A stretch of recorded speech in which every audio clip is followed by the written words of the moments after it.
Kevin Youkilis was traded yesterday to the Chicago White Sox from the Red Sox to the White Sox for Brent Lillibridge and pitcher Zach Brown. I don't know. Yeah, I don't know. Some guy. Bro. All I know is that the fielder that got traded, he was number 4 in the top 10 plays of the week.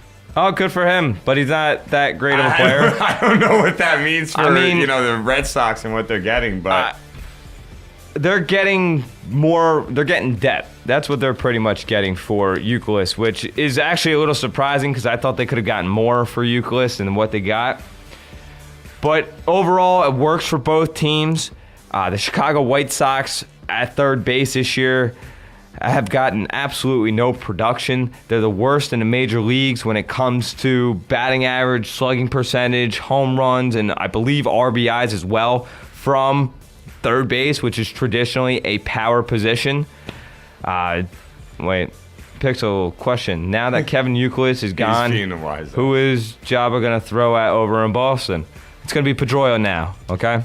It's going to be Pedroia. Or it's going to be David Ortiz. All right, there you go, Pixel.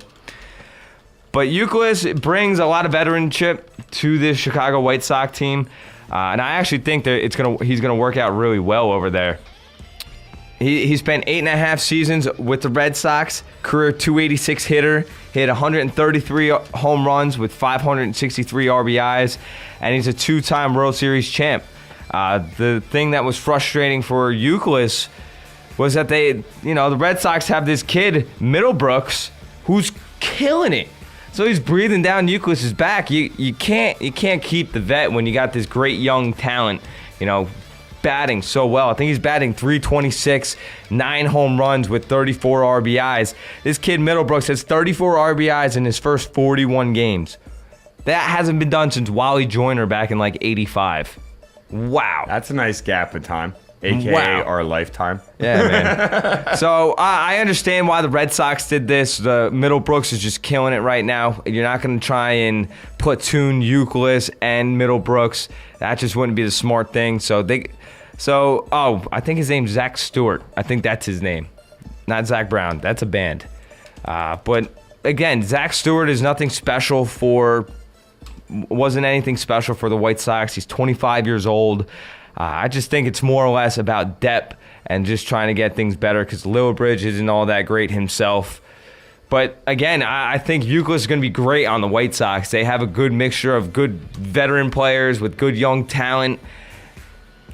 I really like the White Sox a lot. They might end up shocking everybody and winning this NL Central. Right now, they do lead the NL Central, but in the beginning of the season, nobody really thought they were going to take it. Yeah. Everybody thought Detroit was with Verlander and their pitching staff. Well, yeah, I mean, when we did our little season preview, Detroit was one of those teams that even me with my lack of baseball knowledge felt like they had a good chance of making a run at stuff. Yeah. But yeah, so it was such a great way as well for Kevin Youkilis to go out yesterday. He finished the game 2 for 4 with a triple and an RBI. And Bobby Valentine got the call saying, I believe he was talking to the GM, Ben Cherington, right before Youkilis goes up and was like, hey, we got a situation pending, which pretty much means you got to take him out because we're going to pretty much trade him. Yeah, because if he gets injured. If he gets hurt, it nullifies the trade. Yeah. So what happens? Oh, I love this. I'm shutting the background because I think this is just too cool. So what happens? Bobby Valentine decides to let Kevin Youkilis get one last at-bat for being a Boston Red Sox, and he rips a triple. Legged it out, too. Hardcore was running, slid into third. Could have pulled a hammy or whatever, but no. He actually didn't get hurt or anything.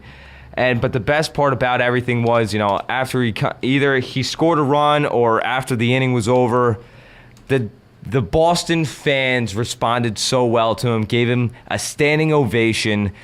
He did a curtain call coming out, and that's just class right there. And I really, really respect what Valentine did for him, because Youkilis was there. He was two-time World Series champion with this club, was with the club for 9 years. And it's not like he wanted to leave because he hated being in Boston.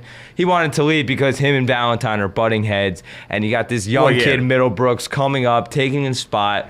So it just works out for both teams. And Valentine, let's be honest here, Valentine has been sort of after Youkilis since the season started. I mean, he had his little comments about him months ago. And now, I agree with Pixel. Even as a fan of a different team, especially like Pixel said, he's a Yankee fan, but he still doesn't think how things with Youkilis went down were right for what he did for that team. No, I mean, let's be honest, it's sports, and this is what happens to athletes as they age.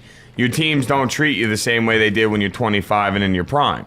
But you got to sit there and say to yourself, as a fan of the sport in general, and knowing what the guy's done for so many years, that he to a certain extent deserved better, but at the same time, at least they gave him that last moment. You know what I mean? Yeah. So it's like a give and take kind of situation where you're like, well, you're sort of screwing this guy. Nah, but at the same time, you gave him that chance to say goodbye to the fans. Exactly, and you're giving him a great opportunity. I understand that the Red Sox probably wanted to trade him to the National League because they don't want anything to do with Youkilis, but you're giving him an opportunity now to play every day and on a good team.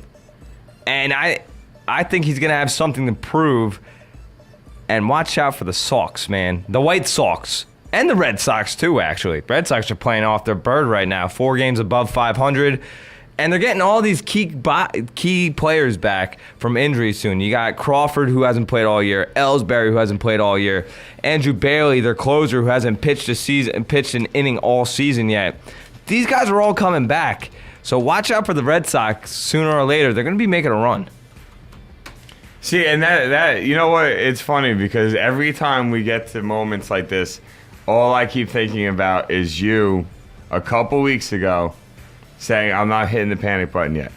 It's a marathon, not a sprint. And every time we mention these teams that had this struggling start, I hate it. But you're sitting there saying to yourself, well, you could definitely see something happen for them where September comes and they're pushing for a spot. They're pushing for a spot. There's 2 playoff spots now. You never know, man.